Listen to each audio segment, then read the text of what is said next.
Vous écoutez Enjeux municipaux.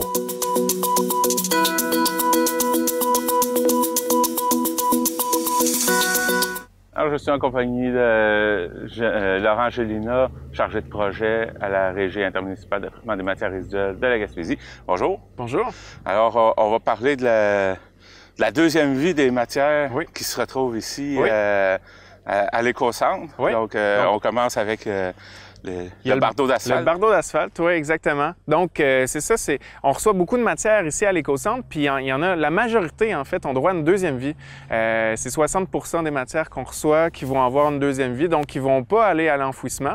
Le bardeau d'asphalte, il va être broyé en morceaux. Là, on voit juste en arrière des bardeaux entiers, mais on voit en arrière aussi là, des bardeaux d'asphalte broyés en morceaux. Bien, une fois broyés en morceaux, nous, on va venir mélanger ça aussi avec des copeaux de bois broyés, puis on va s'en servir comme matériel de recouvrement au lieu d'enfouissement technique à Gaspé, le lieu d'enfouissement qu'on utilise pour enfouir nos déchets. Donc, au lieu d'utiliser des matériaux nobles comme la terre, le sable, bien, on va utiliser des matières récupérées. Donc, c'est une forme de valorisation. Donc, ça, c'est un des premiers exemples de matière qui est valorisée ici à l'éco-centre. On continue ici avec le bois. Donc, le bois, on en reçoit des quantités incroyables à l'éco-centre. On en reçoit beaucoup à chaque année. Le bois, bien, il va être séparé en plusieurs catégories. Bien, la première catégorie, c'est avec le bois peinturé, bois traité, bois de construction aussi. Tout ça va être mélangé ensemble. Puis, on va venir broyer ce bois-là, comme on peut voir ici en arrière. Donc, on voit les copeaux de bois. Puis, on va le mélanger avec le bardeau d'asphalte pour faire du matériel de recouvrement, comme je disais tantôt, pour servir au lieu d'enfouissement à Gaspé. Donc, c'est un mode de valorisation du bois. Puis, un autre mode de valorisation, bien, ça va être tout ce qui est les palettes de bois. Les palettes, on va s'en servir. On va le broyer aussi avec, ça, c'est du bois sain qui est non traité. Donc, les palettes de bois, on va les récupérer pour alimenter au site de compostage avec la branche. Donc, on va aller voir qu'est-ce qu'on reçoit comme branche puis qu'est-ce qu'on fait avec. Ouais. Donc, ici, on est à côté de la branche. La branche, on l'accueille, donc, tout ce qui est conifère, tout ce qui est feuillu. On va prendre même les troncs d'arbres jusqu'à 18 pouces de grosseur. Donc, vraiment, tous les résidus verts, on les accueille ici. Puis, on va s'en servir. Ça va être broyé, ça va être mis en copeaux. Puis, ensuite de ça, ça va servir au site de compostage, où est-ce que ça va servir comme matériel structurant pour le compost, parce que tout ce qu'on met au bac brun, bien, souvent, ça va être beaucoup des résidus qui contiennent beaucoup d'eau, hein, comme la nourriture. Donc, mélanger avec des copeaux de bois, ça permet de structurer un petit peu le compost. Ça facilite aussi le processus de compostage. Ici, on a le métal, donc tout ce qui est métaux ferreux, non ferreux, donc que ce soit même des retailles d'aluminium, comme ça ici. Donc ça c'est accepté ici à l'éco-centre. Ça va tout être recyclé éventuellement, donc ça a une bonne valeur de revente aussi. Donc ça permet de contribuer à baisser les coûts de gestion de matières résiduelles. Donc ça, c'est une des matières qu'on accueille et qui est détournée de l'enfouissement à l'éco-centre. Ici, on récupère tout le gros plastique qu'on appelle, donc c'est tous les gros morceaux de plastique qui sont plus difficiles à rentrer dans le bac bleu. Donc, tous les plastiques qui sont recyclables, nous, on a un client pour récupérer ça. Donc, ça va être récupéré ici au Québec. Donc, si vous avez des gros morceaux de plastique qui ne rentrent pas dans votre bac bleu, on accueille ça ici à l'éco-centre. Ensuite, on a les pneus. Et évidemment, les pneus sont récupérés ici à l'éco-centre avec houche sans jante. Ils sont acceptés pour la clientèle résidentielle gratuitement. Donc, vous pouvez apporter vos pneus ici. On les reçoit et ils vont être récupérés.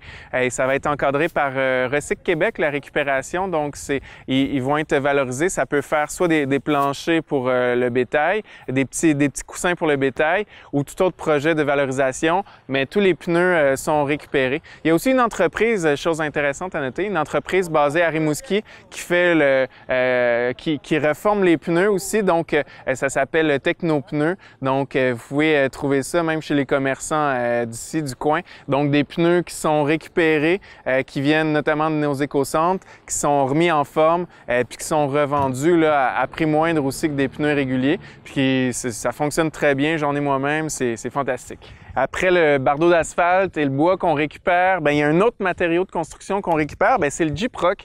Donc le gyproc, il va servir, on va l'amener, il va être broyé puis réutilisé par une entreprise de la région à Saint-Alphonse pour fabriquer des panneaux de fibrociment, donc des panneaux de construction. Donc ils vont trouver une deuxième vie, même dans la région. Donc un beau partenariat là, qui est créé avec une entreprise de la région, on est bien content de ça. Les appareils réfrigérants maintenant, bien, on reçoit tout un éventail d'appareils, donc que ce soit des frigos, des congélateurs, des refroidisseurs d'eau, des aires climatisées. Donc on reçoit toute une grande diversité de matières. Puis le point en commun de tous ces appareils-là, c'est qu'ils ont des gaz réfrigérants à l'intérieur qui sont très dommageables pour l'environnement. Donc nous, le programme qu'on a ici, bien, on récupère tous ces appareils-là pour finalement récupérer les gaz qui sont très dommageables pour l'environnement. Puis de même, ils vont être détruits efficacement pour réduire l'impact sur l'environnement. Donc en plus de toute la ferraille qui va être récupérée, bien, il y a les gaz qui sont récupérés pour diminuer l'impact sur l'environnement. Donc c'est vraiment là bon mode de valorisation pour cette matière-là. Les produits électroniques maintenant, donc on reçoit plein de types d'électronique, que ce soit des ordinateurs, tous les périphériques, donc les claviers, les imprimantes, les fils. Tous les fils aussi sont acceptés, connectés à l'ordinateur. On accueille aussi évidemment les téléviseurs, donc les anciens téléviseurs cathodiques, mais aussi les écrans plats qui sont brisés.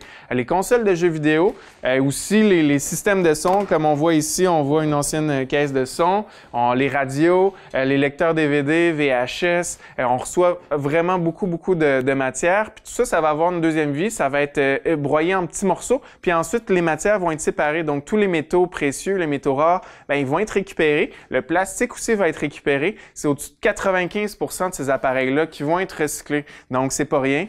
Avant, tout allait à l'enfouissement. Maintenant, on réussit à récupérer 95% de ça. Donc on est très content. Vous pouvez consulter la liste sur notre site web pour connaître les matières acceptées. La liste est longue. Donc ici, on est entre nos conteneurs de réemploi. C'est ici que vraiment on vient détourner des objets encore utilitaires de l'enfouissement. Donc on va accueillir des meubles, il peut y avoir des chaises, des tables, des bureaux, même des commodes en bon état. Mais on reçoit aussi de la vaisselle, on va aller voir tout ça en images. Donc il y a toutes sortes de matières qu'on reçoit qui sont encore bonnes. Donc on va leur donner une deuxième vie. Ça, les citoyens sont invités à venir à l'éco-centre, à aller fouiller là-dedans, puis à repartir gratuitement avec des matières qui vous intéressent. Donc, il n'y a rien qui est chargé ici. Là. Vraiment, vous repartez avec ce qui vous plaît. Pour terminer, l'éco-centre, c'est aussi un endroit pour venir déposer les résidus domestiques dangereux, donc les peintures, les huiles, les solvants, les produits acides, bases, les comburants aussi, les produits pour piscine. Donc, tout ce qui est dangereux pour l'environnement, que vous voyez un petit signe, une tête de mort ou quelque chose, bien, c'est ici la bonne place pour venir porter ça. Donc, ici, on voit toute la peinture qui est récupérée, donc peinture intérieure, extérieure, puis aussi, même si vous avez une vieille peinture qui date de 10-15 ans, bien, c'est accepté pareil. Là. On prend vraiment toutes les peintures. Donc, tout est accepté ici. Puis, la peinture, bien, on va lui donner une deuxième vie. Donc, ça va aller chez un récupérateur de peinture qui va refabriquer de la nouvelle peinture avec ça. Donc, encore une fois, là, c'est une matière qu'on détourne de l'enfouissement pour lui donner une deuxième vie. Même chose pour les huiles. On a aussi les bonbonnes propane, tout format. Donc, les petites bonbonnes de camping ou les grosses bonbonnes de barbecue, les plus grosses bonbonnes de 100 livres même encore pour utiliser pour la maison. Donc, toutes les bonbonnes de propane sont récupérées. Ils vont être reconditionnés, puis on va venir s'en servir. Donc, ça va être remis à neuf pour servir, pour fabriquer des nouvelles bonbonnes. Donc, vraiment, là, à l'éco-centre, c'est 60% des matières qu'on reçoit ici qui vont avoir droit à une deuxième vie. Donc, quand vous apportez des matières ici, bien, vous contribuez à protéger l'environnement puis à donner une deuxième vie aux matières. Un autre résidu domestique dangereux, bien, les néons. Donc, ici, on reçoit les néons, on les met en boîte, puis ils vont être récupérés. Ça contient du mercure qui est très dangereux pour l'environnement. Donc, les néons vont être récupérés par une entreprise spécialisée pour être gérés adéquatement pour préserver l'environnement. Donc, on peut voir que l'éco-centre a sa raison d'être. Tout ce qui est utilisé ici va servir à quelque chose. Oui, c'est ça exactement. Donc, on essaye, notre mission avec l'éco-centre, c'est de détourner le plus possible de matière de l'enfouissement. Donc, comme on l'a dit, c'est 60 des matières qui vont être détournées de l'enfouissement. Donc, autant le bois, le bardeau, le gyproc, que les résidus domestiques dangereux. Puis avec le réemploi aussi, dont on fait la promotion depuis 1 an avec nos conteneurs de réemploi, ben, ça permet de détourner encore plus de l'enfouissement puis de réutiliser en autant que possible des matières qui sont encore bonnes pour être réemployées. Puis avec ce que tu m'as expliqué sur le gyproc, sa réutilisation, bien, on voit qu'avec le recyclage des plastiques souples qui vont aller dans le béton pour la nouvelle rue à percer, il y a de nouvelles matières qu'on va pouvoir utiliser pour la construction. Oui, exactement. Donc, il y a plein de matières. On essaie toujours de trouver des nouveaux débouchés pour les matières. Donc, les sacs plastiques, bientôt, vont être réintégrés à l'asphalte. Donc, ça, c'est un projet qui est en cours de développement, qui devrait se faire très prochainement. Donc, les sacs plastiques qu'on ne savait pas trop quoi faire avec, qu'on avait de la difficulté à recycler, bien maintenant, on va pouvoir les intégrer à l'asphalte. Puis, le gyproc, effectivement, on fabrique des beaux panneaux avec ça, des panneaux de construction, donc à Saint-Alphonse, dans la région. Donc, le plus on peut détourner de matière de l'enfouissement, plus heureux on est. Donc, pour ceux qui veulent venir voir qu'est-ce que vous avez pour le réemploi, oui. Quelles sont les heures d'ouverture? Bien, venez faire un tour. Pour les 3 éco-centres ont des horaires distincts, donc je vous invite à consulter votre calendrier de collecte qui est indiqué l'horaire sur le calendrier ou bien à aller voir sur notre site web au ritmrg.com. Puis il y a d'ailleurs sur notre site web toutes les matières acceptées aux éco-centres. Donc, venez faire un tour. Puis ici, on était à l'éco-centre des Grandes-Rivières. L'éco-centre des Grandes-Rivières, sur l'horaire d'été, il est ouvert du lundi au samedi de 9h à 4h. Donc, venez faire un tour. C'est ouvert pas mal tout le temps. Vous allez voir dans le conteneur des encombrants, du réemploi, vous allez peut-être trouver quelque chose qui fait votre affaire. Laurent Gélina, merci beaucoup. Bien, merci à toi.